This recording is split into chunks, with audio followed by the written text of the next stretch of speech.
What a wonderful world. Guys, look. Oh, 'di ba? Oh, malinis na ngayon dito sa Bayong Dalan. Oh, 'di ba? Amazing. Napakalinis. Ang sarap-sarap na ngayon na mag-jogging, mag-walking ngayon kahit sa kabila. Ayan, guys, oh. So sana wag na magtapon-tapon ng basura, especially doon sa gawing doon, yung papuntang Kong Dadong Dam. Kaya pin po ka rin ng malapit kini, especially king San Juan Banyo, apong Barangay Lakyos, yan. Sana po yan manog si basura. Uling pong kalagong lalawen pa malinis.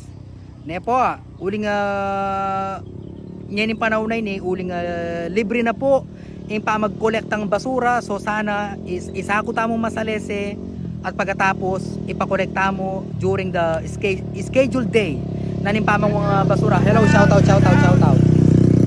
Ayan po, ne. O, lawan nyo po, ha. Tingnan nyo, kalinis. Nang kalinis talaga lalawin. Anyapin po, eta na po dapat manong si basura, ne.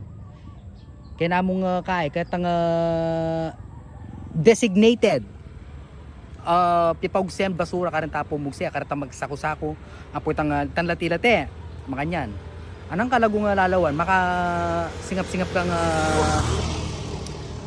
manyaman fresh air ika nga.